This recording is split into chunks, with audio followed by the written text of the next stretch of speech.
La Bible en un an, le 2 août, le livre de Jérémie, chapitre 8, verset 8 au chapitre 9, verset 25, le livre des psaumes, chapitre 25, verset 16 à 22, le livre des proverbes, chapitre 20, versets 8 et 9, les actes des apôtres, chapitre 22, verset 17 au chapitre 23, verset 11.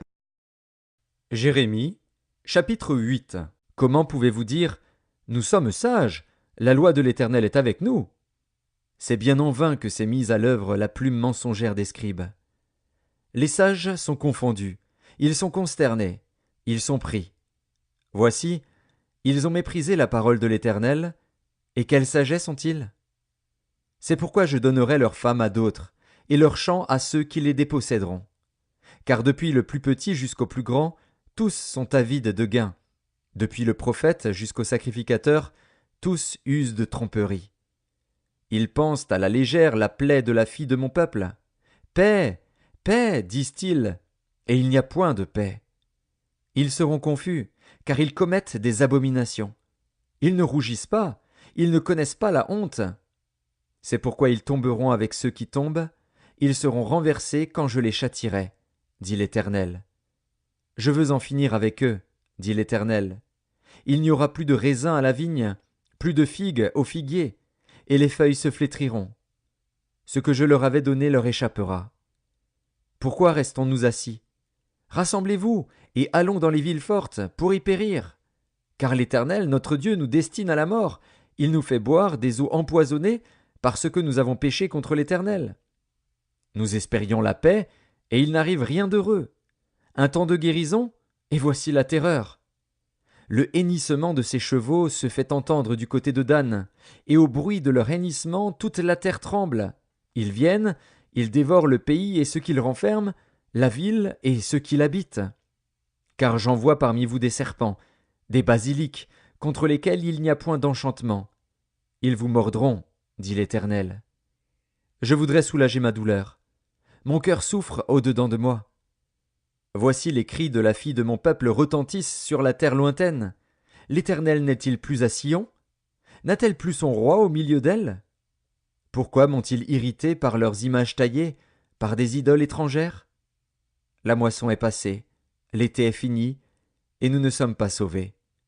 Je suis brisé par la douleur de la fille de mon peuple, je suis dans la tristesse, l'épouvante me saisit. N'y a-t-il point de baume en Galaad ? N'y a-t-il point de médecin ? Pourquoi donc la guérison de la fille de mon peuple ne s'opère-t-elle pas ? Jérémie, chapitre 9. Oh, si ma tête était remplie d'eau, si mes yeux étaient une source de larmes, je pleurerais jour et nuit les morts de la fille de mon peuple. Oh, si j'avais au désert une cabane de voyageurs, j'abandonnerais mon peuple, je m'en éloignerais. Car ce sont tous des adultères, c'est une troupe de perfides. Ils ont la langue tendue comme un arc et lancent le mensonge. Ce n'est pas par la vérité qu'ils sont puissants dans le pays, car ils vont de méchanceté en méchanceté, et ils ne me connaissent pas, dit l'Éternel. Que chacun se tienne en garde contre son ami, et qu'on ne se fie à aucun de ses frères, car tout frère cherche à tromper, et tout ami répand des calomnies. Ils se jouent les uns des autres, et ne disent point la vérité. Ils exercent leur langue à mentir, ils s'étudient à faire le mal. Ta demeure est au sein de la fausseté. C'est par fausseté qu'ils refusent de me connaître, dit l'Éternel. C'est pourquoi ainsi parle l'Éternel des armées. Voici je les sonderai, je les éprouverai. Car comment agir à l'égard de la fille de mon peuple ? Leur langue est un trait meurtrier, ils ne disent que des mensonges. De la bouche ils parlent de paix à leur prochain, et au fond du cœur ils lui dressent des pièges. Ne les châtierai-je pas pour ces choses-là, dit l'Éternel ? Ne me vengerai-je pas d'une pareille nation ?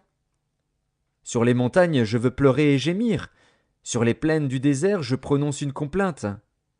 Car elles sont brûlées, personne n'y passe, on n'y entend plus la voix des troupeaux. Les oiseaux du ciel et les bêtes ont pris la fuite, ont disparu. Je ferai de Jérusalem un monceau de ruines, un repère de chacals, et je réduirai les villes de Juda en un désert sans habitants. Où est l'homme sage qui comprenne ces choses? Qu'il le dise, celui à qui la bouche de l'Éternel a parlé. Pourquoi le pays est-il détruit, brûlé comme un désert où personne ne passe? L'Éternel dit, c'est parce qu'ils ont abandonné ma loi, que j'avais mise devant eux, parce qu'ils n'ont point écouté ma voix, et qu'ils ne l'ont point suivie, parce qu'ils ont suivi les penchants de leur cœur, et qu'ils sont allés après les Baals, comme leurs pères le leur ont appris. C'est pourquoi ainsi parle l'Éternel des armées, le Dieu d'Israël. Voici, je vais nourrir ce peuple d'absinthe, et je lui ferai boire des eaux empoisonnées. Je les disperserai parmi des nations que n'ont connues ni eux ni leurs pères, et j'enverrai derrière eux l'épée, jusqu'à ce que je les ai exterminés. Ainsi parle l'Éternel des armées. Cherchez, appelez les pleureuses, et qu'elles viennent. Envoyez vers les femmes habiles, et qu'elles viennent. Qu'elles se hâtent de dire sur nous une complainte, et que les larmes tombent de nos yeux, que l'eau coule de nos paupières. Car des cris lamentables se font entendre de Sion. Et quoi? Nous sommes détruits, nous sommes couverts de honte. Il nous faut abandonner le pays. On a renversé nos demeures. Femmes, écoutez la parole de l'Éternel, et que votre oreille saisisse ce que dit sa bouche. Apprenez à vos filles des chants lugubres, enseignez-vous des complaintes les unes aux autres. Car la mort est montée par nos fenêtres, elle a pénétré dans nos palais. Elle extermine les enfants dans la rue, les jeunes gens sur les places. Dis, ainsi parle l'Éternel, les cadavres des hommes tomberont comme du fumier sur les champs, comme tombe derrière le moissonneur une gerbe que personne ne ramasse. Ainsi parle l'Éternel, que le sage ne se glorifie pas de sa sagesse, que le fort ne se glorifie pas de sa force, que le riche ne se glorifie pas de sa richesse, mais que celui qui veut se glorifie d'avoir de l'intelligence et de me connaître, de savoir que je suis l'Éternel, qui exerce la bonté, le droit et la justice sur la terre. Car c'est à cela que je prends plaisir, dit l'Éternel. Voici, les jours viennent, dit l'Éternel, où je châtierai tous les circoncis qui ne le sont pas de cœur, l'Égypte, Juda, Édom, les enfants d'Ammon, Moab, tous ceux qui se rasent les coins de la barbe, ceux qui habitent dans le désert, car toutes les nations sont incirconcises, et toute la maison d'Israël a le cœur incirconcis. Psaume 25. Regarde-moi et pitié de moi, car je suis abandonné et malheureux, les angoisses de mon cœur augmentent, tire-moi de ma détresse. Vois ma misère et ma peine et pardonne tous mes péchés. Vois combien mes ennemis sont nombreux et de quelle haine violente ils me poursuivent. Garde mon âme et sauve-moi, que je ne sois pas confus quand je cherche auprès de toi mon refuge, que l'innocence et la droiture me protègent quand je mets en toi mon espérance. Ô Dieu, délivre Israël de toutes ses détresses. Livre des Proverbes, chapitre 20. Le roi, assis sur le trône de la justice, dissipe tout mal par son regard. Qui dira « J'ai purifié mon cœur, je suis net de mon péché » Les Actes des Apôtres, chapitre 22.